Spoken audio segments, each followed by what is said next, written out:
Дъще, ти си душата, която ме избра, преди още да знам какво е да съм баща.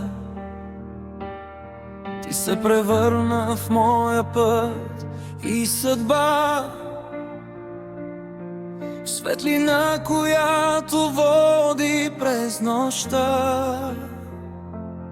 Заради теб съм плакал и съм се смял, всяка радост и всяка болка съм разбрал. Ти промени живота ми завинаги и ме направи човек по-истински. Дъще, ти си най-хубавото, което ми се случи, и най-страшното, което съм обичал. Страхът да не те изгубя някой ден понякога ме изпива отвътре съвсем, и дори да няма път през този свят суров, ще вървя до теб с вяра и любов, защото ти си смисълът в моя ден, душата, която избраме.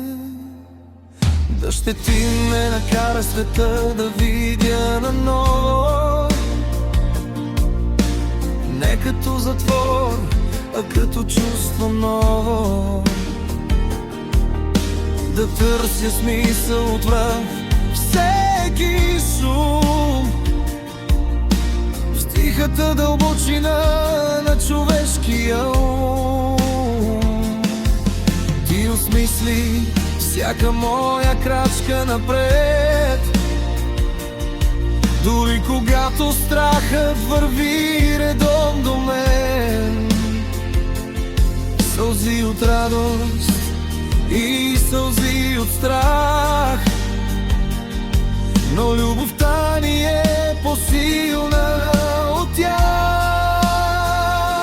Дъще, ти си най-хубавото, което ми се случи, и най-страшното, което съм обичал. Страха да не те изгубя някой ден понякога ме изпива отвътре съвсем, и дори да няма път през този свят суров, ще вървя до теб с вяра и любов, защото ти си смисълът в моя ден, душата, която избраме.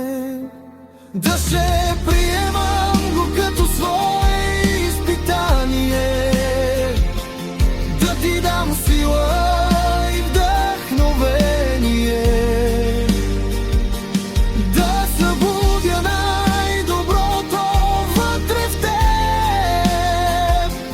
да намери светлината си напред, да бъдеш силна, да бъдеш свободна, чиста от мерзостта, тъмнината и злото, да носиш светлина в сърцето си тихо, дори когато света е суров и студен. Дъще, когато някой ден изчезна във времето, когато някога си тръгнал от света, любовта ми ще остане на теб като небе и ще те пази през всяка нощ и всяка зора. Ще намеря път обратно към земята, ще се върна тихо през вечността, защото ти си душата, която избра моята и ме научи какво е любовта.